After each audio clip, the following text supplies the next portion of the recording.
Welcome, Shayne. Hi, how are you? I'm fantastic. I've been looking forward to this chat. You've got one hell of a story. Yeah, thanks. I'm looking forward to it as well because me and you have had some conversations offline from here, and I feel a natural connection anyway. So yeah, thank Uh, you for having me. oh, it's my absolute pleasure. I love your guts, by the way. You're just one of those guys that is just, you look at you, you're a mean bloody dude with all your tats, but by God, you've got a heart of gold. You're just a beautiful, beautiful man, and there's so much to share. I mean, this is a such a deep interview. This one because I was looking at your and we'll go into your Johnny Brixton photos this morning on Instagram, and they're all black and white, and you've won some awards and that. But you got this. There's a picture of you sitting on the steps in San Francisco, and you got your tats, and you look like this dude that, my God, from the hood, funny Shayne Hood, and I wouldn't mess with this mongrel, but inside, like that's come from such a hard journey, and you've come out the other end and you're just giving so many blessings to the world. And I love that. It's when there's a background story that comes from real pain, and it brings this amazing, I don't know, amazing blessings to everybody else. I don't know. I'm really attracted to that. So that's what you stand for me. And I adore that in you. Oh, thank you. Thank you. I don't know what to say. I'm very taken back, and I appreciate that a lot. Thank you. Oh, it's my pleasure. Like that old saying, isn't it? Just say thanks. That's easy. So Yeah, it's true. yeah. It's true. Well, I Awesome. think you're beautiful. So let's I've touched on a couple of things. Let's share your story with my listeners, and why I'm taken by you so much, and what you've been through. So like you're doing amazing stuff now in photography and a whole lot of other stuff, but particularly in the youth space and social work space, and you're really empowering people. And but you're not just doing this through some academic textbook kind of theory, a big block of cures that you got out of a textbook. It's heavily entrenched in your own experiences and the pain of your own young life. And so tell us where you came from and what you went through. Yeah. Where do I start? I came from eastern suburbs of Melbourne, which is probably not considered the roughest of areas, but anyone from in the 90s would know where we came from, which is Ringwood, and especially around Ringwood Station was pretty rough. Well, not even pretty rough. It was like considered the worst train station for crime 5 years running, and we as kids kind of wore that with pride at the time. But where I came from, I grew up actually out that way, but in Croydon, to my parents, and that sort of broke down very early in my life. So I was about 10 years old. My dad came out as gay when it was about 1992. So that was difficult at that time because I was told, by my dad, don't say anything to anyone because you'll be ridiculed. And, it's a very different world, as everyone knows, from the 90s to now, and how it's accepted. And it's almost like my life all blew up. My dad left. My mum already had like very severe mental health issues, and was just sort of left. And I shouldn't say left, like he was in my life, but it was really, it was just really difficult. So my mum was in an abusive relationship very quickly, within 6 months of my dad leaving, like very abusive, like pretty violent relationship. My dad had a lot of issues with addiction very quickly.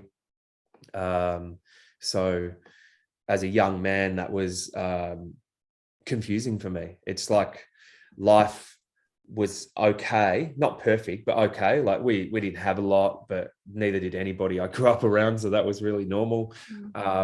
But just for your life to turn upside down, and that led me to paths of finding kids just like me, and that's where I found a lot of kids in, I think it's first started, I went to Box Hill High, first started hanging around crowds there, but probably a lot of my youth was spent around the Ringwood areas, where we developed quite the reputation in those areas. But at the end of the day, we were all just scared kids, you know, from a lot of us from broken homes,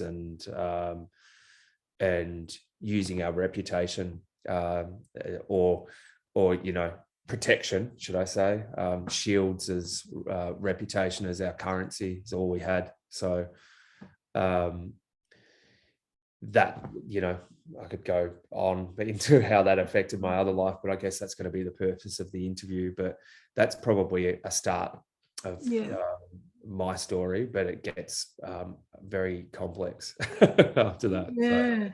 And you know, when you said it was your life was okay before that, like how did it significantly change? Because you're only 9 or 10 when your dad came out and said he was gay, and you got all these secrets to contend with, and then your mum's being bashed to an inch of a life, you know, most nights. I mean, how does a 10-year-old, I mean, I know you said, you know, you turned to crime and you found guys that were like you, other kids, and how do you manage that as a 10-year-old, like to shift from, well, an okay life, you know, you didn't have much, but that's still okay. You know, like, was it like, were you just filled with anger, or were you filled with hurt, or were you filled with, what was the underlying emotion that you felt there? Yeah, I think a bit of a mix of both. I think I was a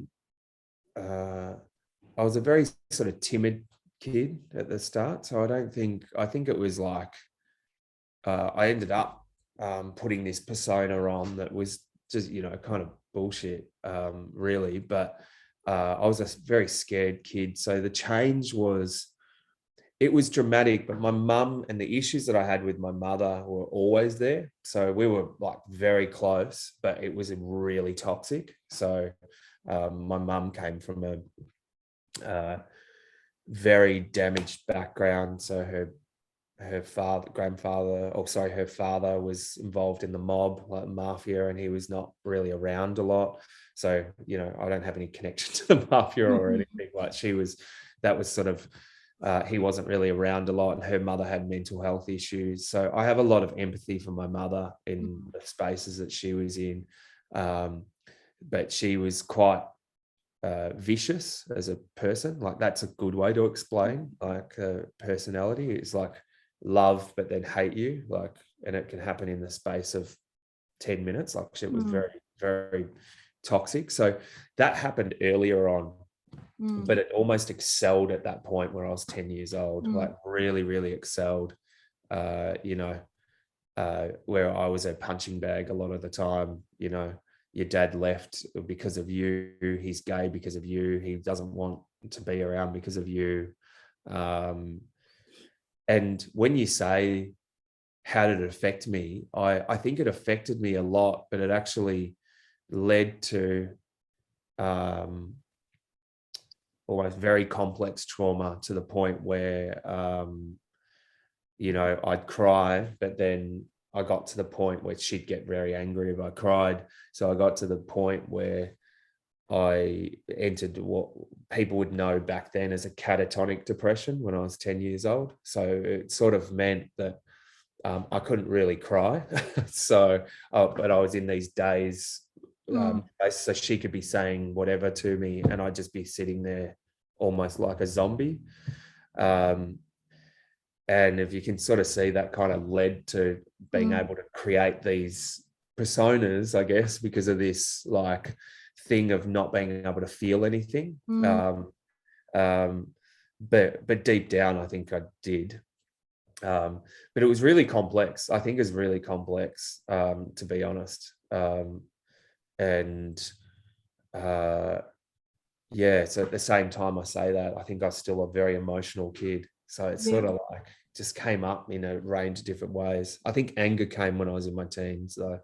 And I think that, hanging out with all those other kids too, like other kids would be angry and that would excel your anger. And it's funny, isn't it, that they say with kids that they're so resilient, just doesn't matter, whatever that would happens. But I think you're sort of, you're pointing out quite clearly is what we see in a lot of kids, is that they just shut down. And I think that we're very quick to say, oh, that kid's just quiet, or, that kid's just angry, or that kid's blah, blah, blah. But there's got to be something deep underneath, to, I don't know, to a normal, healthy kid's running around playing and screaming and, kicking a footy and laughing and all that kind of stuff. So I think when a kid does shut down like that, you've got to really ask, but then you've got to have good parents around you, don't you, to be concerned about that. That's it. I constantly say that to people connected to services. I think that,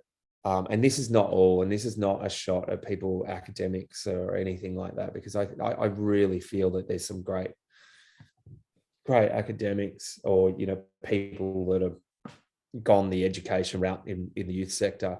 But there's just a thing that, sometimes when you've got a lived experience where people will be like, oh, they've experienced family violence and blah, blah, blah, and they'll reel it off like it's a thing.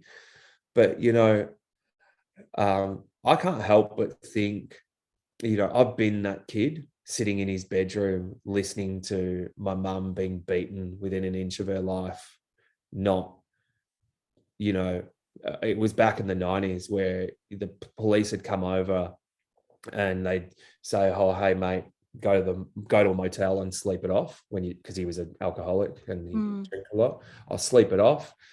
And, I remember hearing conversations of like, did you provoke him? Did you, this or that? Like, that was just a very different time, I think. I don't know what it's like now, but to actually experience it is very different. So when you see something written on paper, like, that's something that somebody has experienced, and you might be able to read it, and you can read whatever book, but you're going to know nothing compared to the actual experience of sitting in that space. So you're not going to find that in a textbook. You can only be empathetic and compassionate. And they're the people I connect with a lot more. So not save the world type of people, but people that are like compassionate and empathetic to experience. Yeah. Wow. Well, thank God we connect, because I'm a save the world type of person, and I haven't experienced domestic violence. I've came from a very good family, so and I think I took that for granted too. I actually didn't even realize how. It actually wasn't until I was in my 30s that I worked with somebody who said he wasn't going to see his sister for Christmas or something. I'm not bloody seeing her. And I'm like, she's your sister. And he said, I don't care. We haven't spoken for 10 years. And wasn't until then that I thought, I came home and started questioning, how is it that people don't speak to other members of their family? And it had not occurred to me before I was even in my 30s. So, I did not ever take, I always took that for granted. I never understood how lucky I was. Never understood it, but I do now. And thank God, because when I hear stories like yours, I think, I don't know how kids go through that. But is your mum and dad still alive? Yeah. I don't. Me and my mum haven't had any contact, unfortunately, for a long time. So, maybe over 10 years, I think. And it's really sad now, because we can't really mend things now. One, I chose not to have contact because it wasn't healthy. So there's a very big difference between healthy and anger. Like, I was angry with her for about a year. And then after that, I don't want to paint an awful picture of her, but she as a young so this is what I mean. This is where it gets complex. My Mm. mum hustled people for money our entire lives. So we went from different religions. Like we went church hopping all the time. Like I'm not a religious person. Not that I have a problem with it, but we'd go church hopping, and she would just hustle the next person and the next person, just lying and making up all of these tales and things like that. So that continued to later on, where she just manipulate and she couldn't stop manipulating. So that's where it's really hard to have a relationship with somebody that's constantly manipulating. That's how she survived. So I chose to leave her from there. But the unfortunate thing is that she's got dementia now, and she's in a nursing home, but between that and she has visits to psych wards, and she's like very aggressive but doesn't remember anything, it's really sad. But if you can sort of see that it's hard to mend that. When me and my dad sort of had a big fallout for many years, but because he's, we were able to mend that about a year ago, or maybe even less. And a big part of it, Karen, is like, I don't know if it's about being the bigger person. It's actually more around what healing looks like in a journey to healing. Like, to have that hatred towards people it's that old saying, drinking the poison, hoping that your enemy will die, so I don't want to drink the poison. So I think it's about forgiving is more around how do I heal. And I have a 4-year-old son. So I want my son to see me as a forgiving person and teach him forgiveness, not bitterness. So my actions, my son witnesses my actions. So that's a really big deal for me. So sure, it can be the bigger person, but I feel like it could be bigger than that even. I think it's you're being the person that's putting the stop in the, the cog in the wheel, the whatever they say, this putting the cog in the spoke.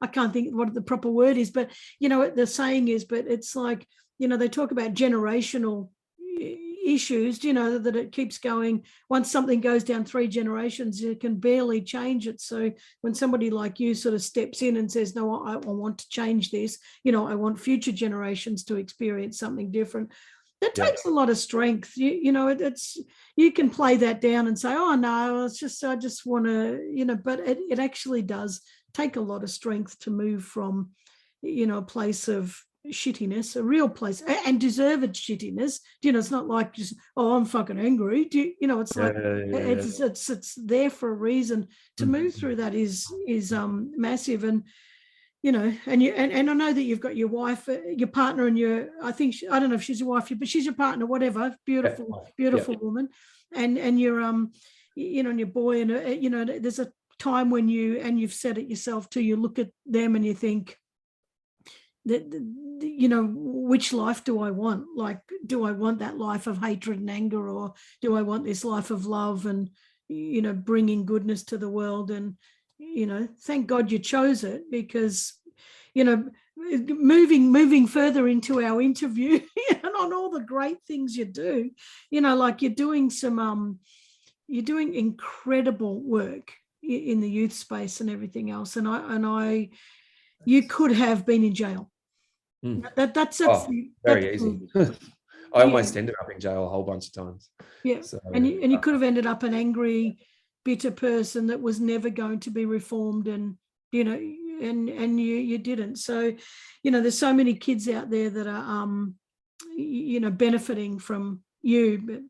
And I like, and the fact that you've got a good relationship with them, as in a good empathy, you truly understand where they're at. And so, like, when you were a teenager, you contemplated, not contemplated once, every single day, constantly contemplated, taking your own life. And you planned every day, how can I do this, how can I do this, how can I do this, which is understandable for having all that pain. I just want to end it, and not knowing any other way to.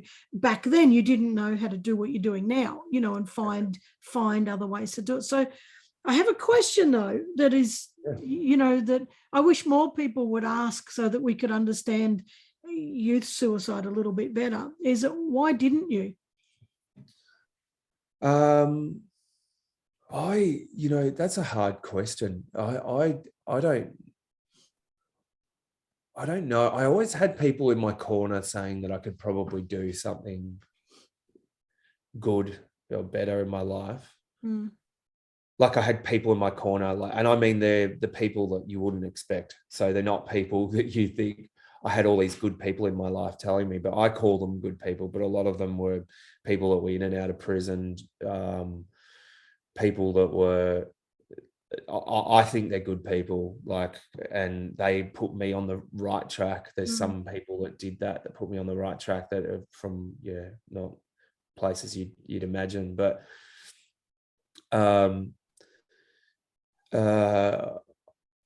I can't tell you I know, because truth be told, it went well into my adult years, to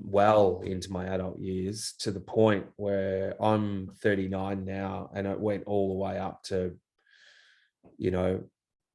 I think my big turning point was like 2017, I think was probably the big turning point. But I was a bit of a mess all the way through. So what kept me going? I really don't know. It's almost like I have this is probably the best way to explain it.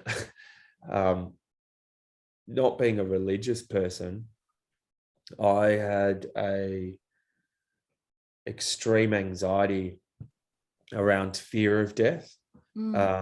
So real extreme, but it was like, so I had panic disorder and, very, 8 to 10 panic attacks a day. And that was around fear of death.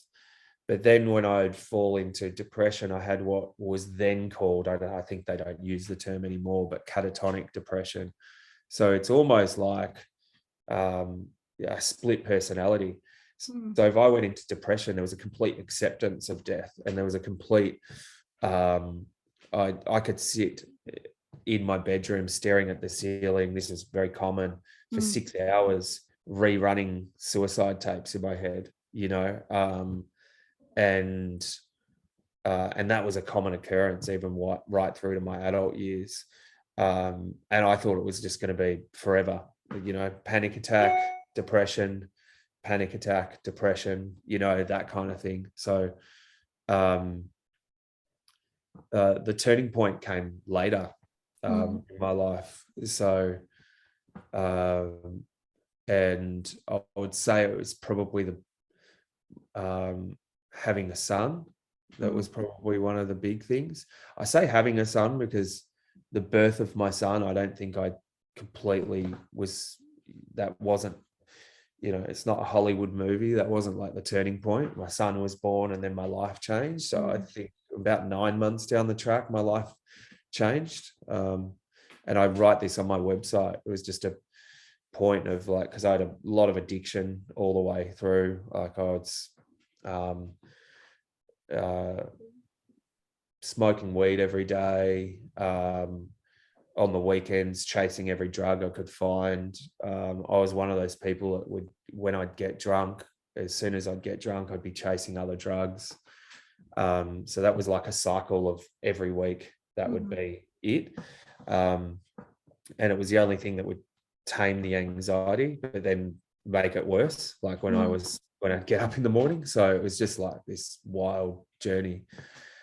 So I think it was just this, maybe it was this panic disorder that kind of saved my life, but it's not like this, like it all preserved me to getting me to this point. But that's like the honest answer, I think. Wow. I'd love to say that it was something else, but what I can say is I feel like the turning point that I had could happen earlier in people's lives. And I feel like it can happen earlier in young people's lives than it did in mine, because I I literally just I wasn't aware of these tools and things that I could do. I just wasn't aware of it. And I think if I was made aware of it earlier, I think things would have changed. Wow. Well, the perfect segue into the next bit, because you now provide tools, Yeah. for young people, and that's part of what you do. So I don't want to miss anything, but you're doing, you've got a few things going on. You've got your consultancy and training, where you train workers in the youth space or in social spaces, social workspace. But you've also got Wounds and Wisdom, which is your your training and workshops, and you've got your Cuts Avenue films, which brings to life all these stories. I'm not really telling people about them because I want you to tell people about them, but and you also do your Johnny Brixton photography, which is your personal side thing, where you do, and you've won awards for your black and white photography. And these when we, so people might be listening and think, well, what's this got to do with get off the bench? But you've got off the bench in so many ways. Like once you sort of hit that, once you sort of I know you're working in that space already, but still taking drugs at the same time and still thinking about suicide at the same time. But once you sort of kicked in and went, hey, I could do this in a much better way, and I can do this for myself, and I can bring massive change to the world, you really got off the bench in a big way, and started to say, well, how can I in so many ways bring healing and change to young people? So tell us about some of them, and like what was the I don't know, what was the epiphany that you suddenly did that you suddenly went, oh, I could do this for myself, and I could bring it, and I've got the answer. I'm not saying that you have the answer entirely, because it's always a combination of answers that helps people. But what happened that made you think I'm going to do, and then tell us about these things. Yeah, sure. So I think, like I said, in 2007, so I was I worked in the music industry for about 10 years, and like lots of, there's lots of drugs and lots of crazy stuff there. And I worked as that led me to actually teaching music and music business. And then that, there's segues that led me to that, to youth work, which is kind of my big passion because of where I'm from. But I think one of the big things, and a lot of people with lived experience is it's called the work. So everybody's got their own work. I didn't do the work earlier on, and I was a youth worker that knew how to connect with young people and knew how to build engagement really quickly with young people, and that was a skill. But because I hadn't done the work myself, and I of course talk about my own journey, I'm not saying that everybody has to do this, but I was just a big believer in myself that if I'm not doing this work, how am I telling young people to do that? I had young people, and then I'd go take drugs on weekends, and then do this, smoke copious amounts of weed every day. Not saying that there's anything wrong with anybody doing recreational small things or whatever, as long as it's like a harm minimization approach. But like, I was excessive, really, really excessive. And honestly, it was just one night. It sounds funny because it was literally one night. I was really drunk, and I was like, this is it. This is the end. I'm a fraud. I'm doing all this stuff with young people. I don't think any of them would have called me a fraud, but I certainly felt that way. And I was like, this is it. Like, I've got a son that I'm not going to be able to be a good father. This is just, my existence is bullshit, which I don't think now. Like, I felt that way at the time. And I started penning a suicide note, which was really interesting, because that night that I was drunk, I kind of did this personality test or something. It was like it was something like some big test. I think it's called IP or something. Anyway, it revealed that I wasn't really good at anything. I was pretty shit in a lot of spaces in my life, and it kind of just made me just go, oh, well, I'm shit. Started writing this note. And then I just had this epiphany. And it was, why am I hating the kid that went through all of this pain? Like, Wow. the reason why I'm in pain is because this kid was in pain that didn't deserve to be in those spaces and did nothing wrong. Mm. And maybe people had told me that in the past, but I needed to tell myself. Mm. Um, and I had this epiphany of like, I need to start healing this kid. I actually need to start sitting next to this kid and walking with this kid to healing and saying it's not your fault. It's that it's none of this is your fault. You can do great things. Like I say to young people Mm. that I work with, I said it, but I wasn't experiencing it myself. And that led me to this incredible journey of like, I could say like the past 5 years or so, like I am 100%, like I can tell you I don't experience depression. Like I get Mm. sad like a person does, Yep. or, you know, anxious or whatever, but I don't experience any of those thoughts anymore in my life. Mm. Um, because my commitment to healing is that strong. And being healed, I wouldn't say I'm healed, but you know, I very committed to that space. Mm. uh, and of course, I don't know if you've heard that whole idea of the hero's journey. Like you Yep. go down into the pit, and then you come up with all of these things, and you claw your way up the pit, and you learn new things, and you learn that you're strong, and you learn this, and you get this tool, and this kind of works, and you're crawling your way up. And while I was crawling my way up, I was sharing bits and pieces with my mates that were going through tough times, going, man, this thing, like I'd say things like, oh fuck, I wrote this thing about healing myself. I wrote it from a space of like someone that gave a shit about me instead of someone Mm. that doesn't give a shit about me. Yeah. You should give it a go. And then they try it and they're like, oh yeah, bro, that really worked. And then I'm like, oh, that's kind of cool. So then I started doing that with some young people as I was crawling my way up. Mm. But then when you get to the top, and when I say the top, I don't mean top being healed and perfect. I'm saying you get to this space where you have all these experiences. Well, you want to share it, and I think it's an obligation to share it, because what you've learned becomes bigger than you and your experience. So it's now like the tools that I create are not, sure, they're tools I've used, but they're an extension of things that I've used. But then now that they've been used in lots of social work services and youth work services, and they're spread out right across, and it makes me really proud, and I get very taken back by the stories, because then, like I said, it's bigger than me. So it's not my story anymore, it's everybody's story. Yeah.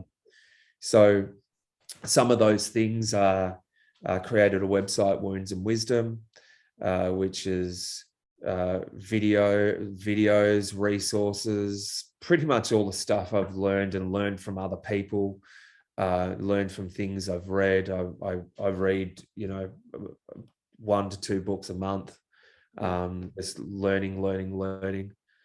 So I like to share stuff like that.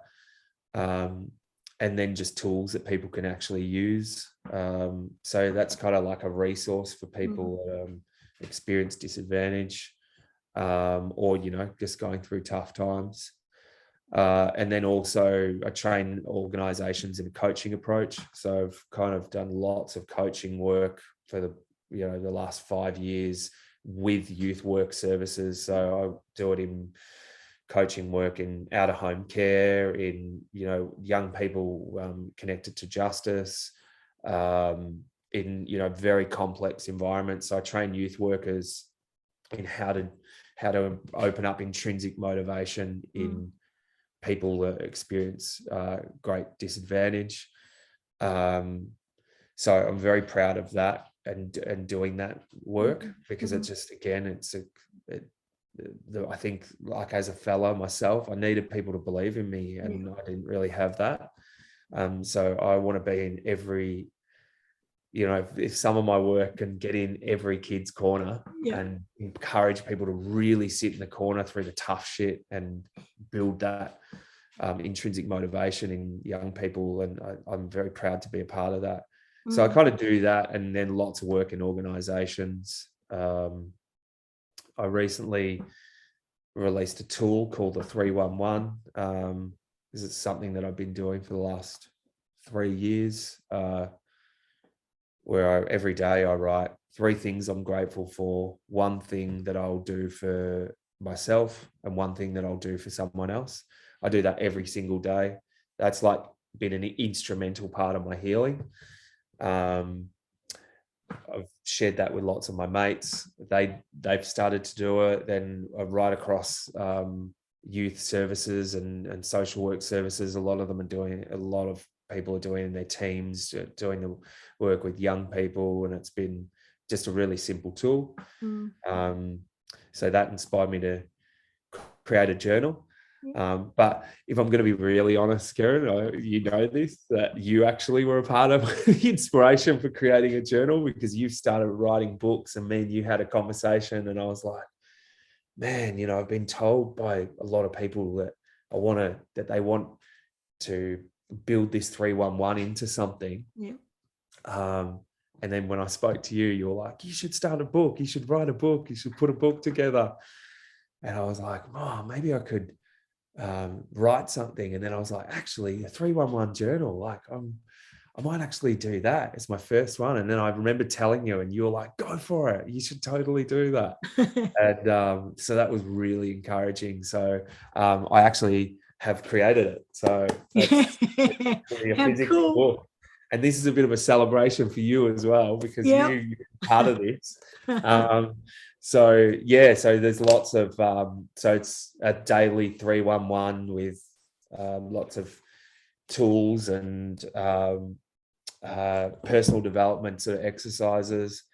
But I don't put in anything that I haven't done or I don't do. So every single thing in there I've done, and it's been tried and tested across a lot of my mates as well, which is funny as research, but my mates are an eclectic bunch, people from out of prison, people that are like all people doing really great things.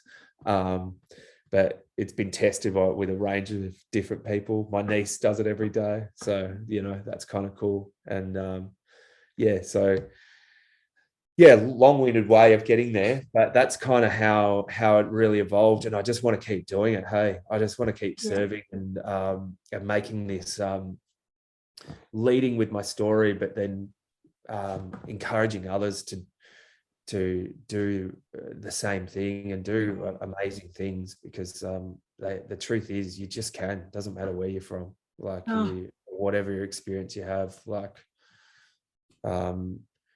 it's not, I don't say that just because of my story. I literally have the privilege of watching young people achieve incredible things all the time. So I see it happen with my own 2 eyes. So I'm 100% with you. And I think, I hear a lot of people with my work with Get Off the Bench, people say, I can't, I've got this barrier and I've got that barrier, and, I'm not smart enough, I've got this, but they're just excuses for the fear, and I think that every single one of us has got something in us that someone else needs, and we've got to step forward. So I agree with you 100%. I love that you did the journal.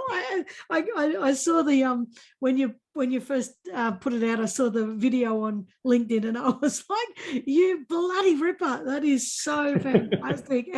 And you were so proud of it. And I just absolutely love seeing that. And I've seen quite a few comments on there, people that have bought it, and they've said this is fantastic. And so I'm happy. It gives me a buzz when I inspire something. But I mean, I don't think it was me anyway. I think you had it in you. You just needed someone to push you over the edge and do the bloody thing. But it's awesome. So should people do that in the morning or at night? Like, so should they set themselves up for the day, or should they finish their day with it?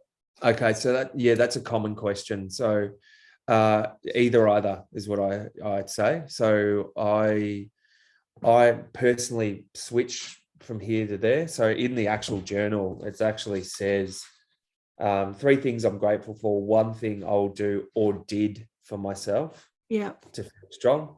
1 thing I'll do or did for someone else. Oh, cool. So the idea of it is it's however you set up. Like if you go, I want to plan to do things in the morning to do it, or I want to, to say, this is what I'm grateful for, in general. This is what I want to do today for myself. This is what I want to do for someone else. Or at the end of the day, you can have it as a reflection space.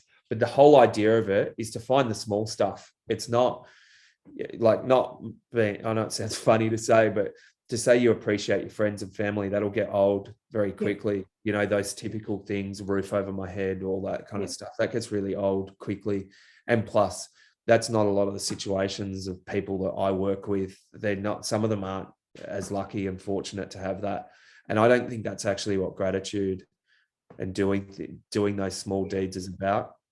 It's about noticing. So examples are, you might eat a cupcake and go, that's fucking delicious. I'm going to write that down and be grateful for that. Or you might be walking down the street and I don't know, some people might be able to relate to this, but you feel the breeze on your face and you have this space of feeling centered, and then you might go back into chaotic thought again. But that little moment, write it down.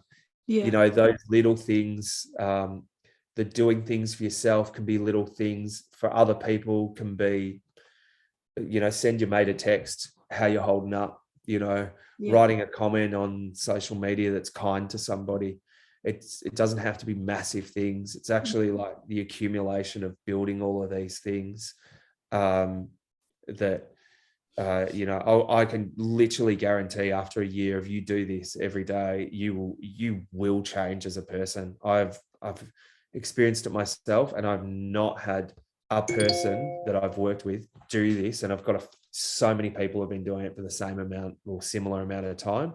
None of them have stopped, and all of them have come back and just said, wow, man, like, I got a fellow I'm mates with, and he's like, man, my marriage has changed off the back of it. He goes, I wasn't appreciating my family and, things like that. So it's sort of like, oh, maybe not appreciating, but not being present with my family and things like that. And I shared with him that that's been the same experience for me. Like, I feel very close to my family.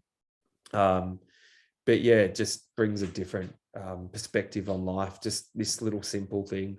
So yeah, I'm pretty proud of that, and I just want everyone to do it. Absolutely. Well, I love it. And I think you're talking about the breeze on your face and stuff like that, and stopping in that moment to appreciate it.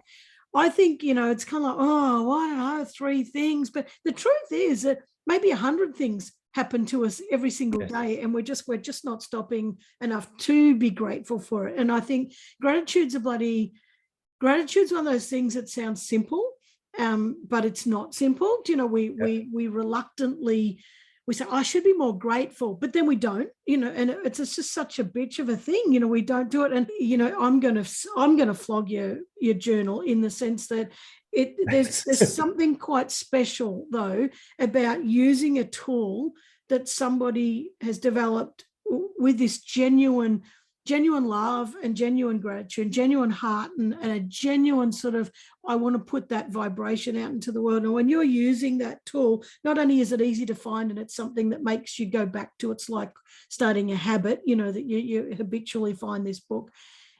Your energy will be in that journal, and your love for gratitude will be in that journal. And it's making me teary thinking about it. I think that's the blessing in actually having the journal in your hands. Now, look at me. I'm a crybaby. I suck in nearly every podcast, but to me, that's why people should get that book, have it in their hands, because it holds your energy and your love for gratitude, which transfers to them. I think that's special. I think that's important. So, yeah. Thank you. And the truth is, Karen, it's because I am grateful now. for everything. So people, I know. I'm now the people, it's funny, I'm now the people that I always saw, I'd be at the train station watching people go to work and it's like they were aliens, I was like, man, what's that? And like, you're going to work, you're doing this or that. And we're like scheming for the next whatever to do. Yeah. And now being at the other side, but wearing where I'm from with pride. And I kind of call, like, it's almost like a real version of gratitude, like real deal, no fluffy bullshit, and that's the thing that I'm very proud of. And I appreciate that so much that you say that. And I'm really glad that you feel that way, because it means a lot to me. And I can honestly say this little thing saved my ass, like this little tool.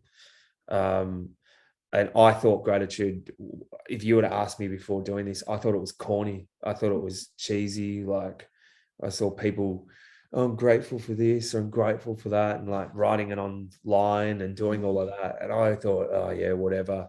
But there's something about writing it down, and it's private to you. It's a special moment to you. It's really cool. 100%. And I agree with you, when writing things down is is the bee's knees as far as I'm concerned. In all my workshops, I get people to write, and draw. I loved getting them to draw. And I use colored textures all the time in all my workshops. I want people to write in color and and just let their right brain go for it. So I agree, something happens when you write. But now, Shayne, I had other questions, but we've run out of time, and I just think that this has been the most beautiful conversation. Absolutely love you, and you know that, and I've told you that. And I just think, I just wish more. I wish more people that have been through your type of life, would come out with such beautiful love. And some of them can't. I get it, but I hope that you touch enough that can, and that they bring some amazing goodness into the world like you have. I think you're just absolutely wonderful, and I'm so thankful for Andy for introducing us at some point. I don't know. You two should connect. But I think you're absolutely beautiful. Your heart is just, it touches me so deeply. So thank you. But I haven't finished yet. I have to ask you my get off the bench question. Oh, no, absolutely. Can I say thank you, Karen, for giving me this opportunity, like, just to have a real conversation, because I think that from the moment I met you, it's always been real, from you as well. And I just appreciate the opportunity to be, real and accepted, because sometimes people see these stories as challenging. They're like, oh, you did crime, or you did that. And I'm like, yeah, it's like, it's fine. You can meet a lot of great people that grow from those spaces. But I also think you've had an incredible journey, and you do incredible work. And going on your website, and the amount of people you connect with, and in such meaningful ways, it's just a real privilege to be asked to be on your podcast. So thank you. Oh, thank you so much. It's a hard lesson learning. I can say it easily now, thank you, but gee, that took me a long time to be able to say thank you to people. But I genuinely thank you. Thank you.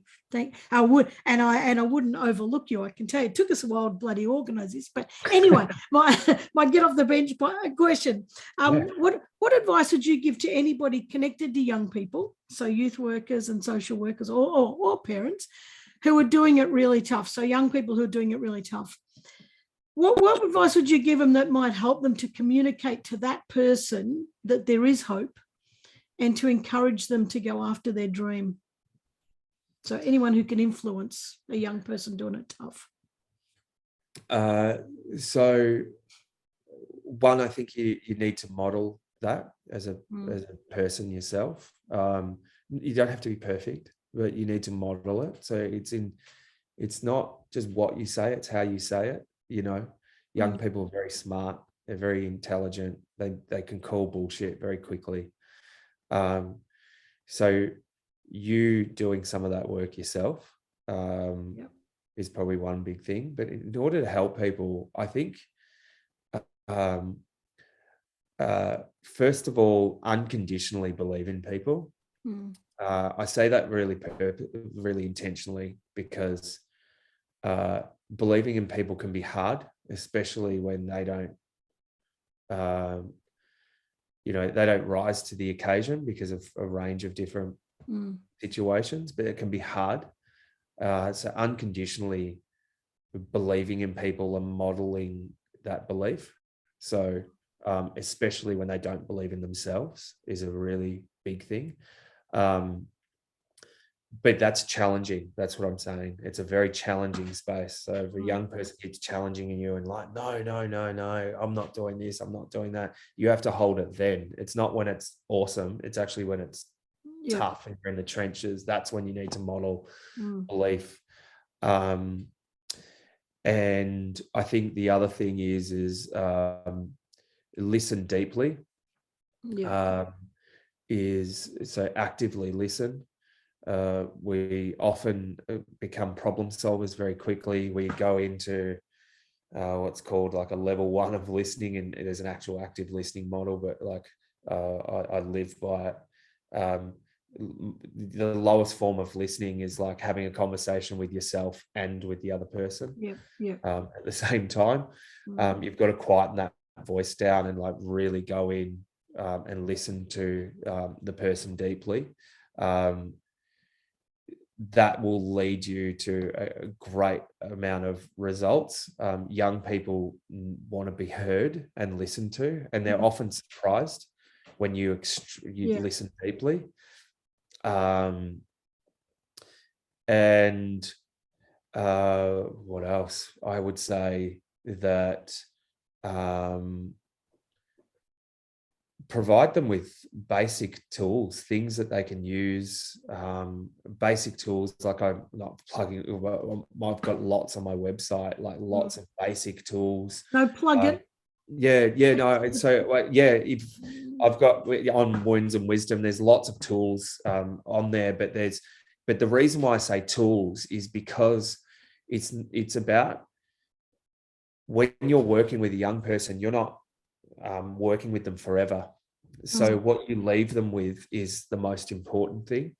So tools and how to navigate tough situations or how to navigate really great situations is really important, and keeping those tools really simple.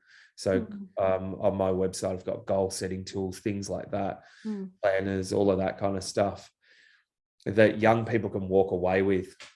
So if you're not around anymore, they've got some tools and things that they can actually use. So being practical in that way. So they're probably the main things that I would say to when you're working with a young person in a tough space, because you can say you believe in young people and what they like in terms of saying it to them. You can achieve what you want, you can achieve but that gets old really quickly with a young person until you sort of get down and go, I actually believe in you, and I believe in you this much that we're actually going to go do this, and these are the things that we're going to do. And even when you're pushing back, I'm going to be in your corner when you push back. And that's probably the big thing, being in their corner. That's probably really that sums it right up. But being in their corner, no matter what, is probably the biggest thing. So there's a couple of things there, but I think they're pretty essential. Yeah. No, a lot of good advice. I used to work in disability and train people to work in disability. And one thing I used to say to them is what you've said: empower people so much that when you walk away, that you can walk away and they don't need you anymore. And it's the same sort of thing you're talking about there. And when I'm saying yes, plug your website, it's not about this is a shameless plug and I've got you on here to promote you. It's not that. It's someone gave me a big serve last week and gave me a real punch in the ribs, not a poke.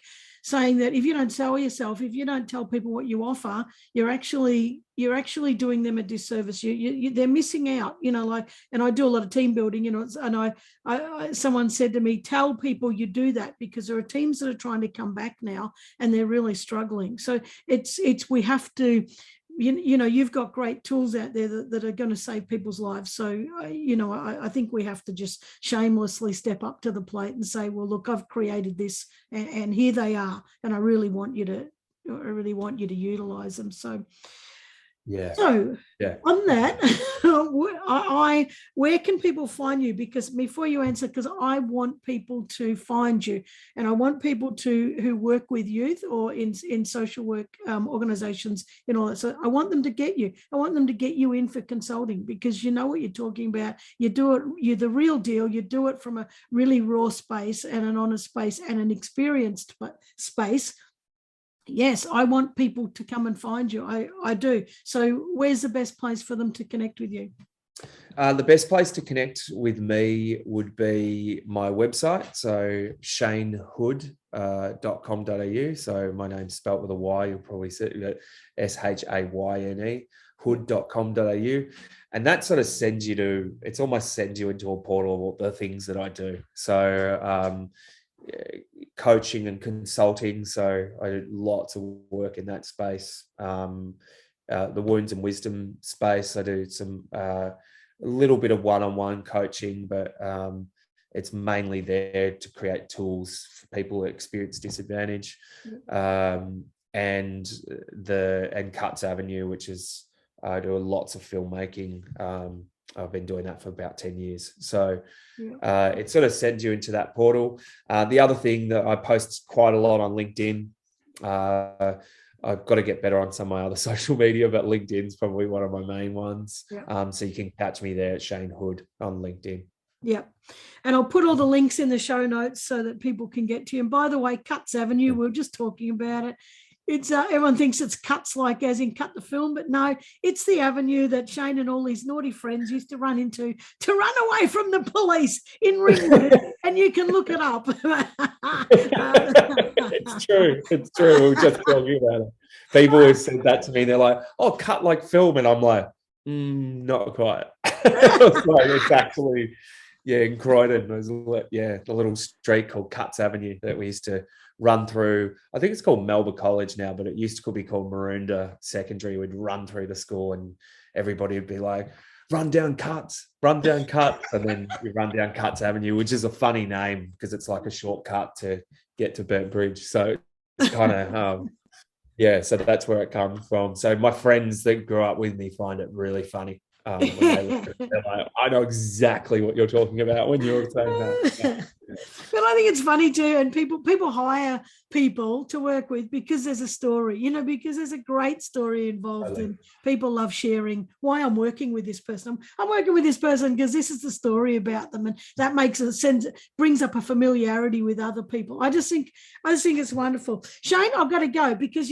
Awesome. we could talk for 3.5 hours because you're just bloody amazing. So thank you so much for coming on. Thank you so much for sharing your heart and soul and being so vulnerable and so raw and honest. And, there needs to be more of that in this world. And, I'll say it, but it's not going to sound right. We need 100 more Shaynes running around the world, but you'll be thinking, shit, no, that's bloody dangerous. What version? Right.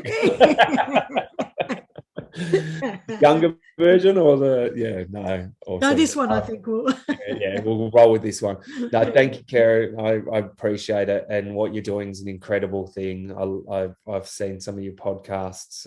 It's incredible. You've got an incredible energy, and the stories that you're putting out to the world is really great. And I know how hard you've worked on building this podcast. We've talked about it at great lengths. So it's a very big privilege. I know I've said it before, but it's a really huge privilege to be on your show. So thank you. Oh, thank you. And my absolute pleasure. And I cannot wait now that we're allowed to travel and everything to bloody catch up with you and give you a damn big hug and have a beer, but not an addictive beer. We'll just have one. How's that sound? Yeah, that's it. That's a good plan. Sounds like a good plan. Awesome. Beautiful. All right. Well, thank you so much. Catch you soon. No worries. Bye-bye. Ta-da.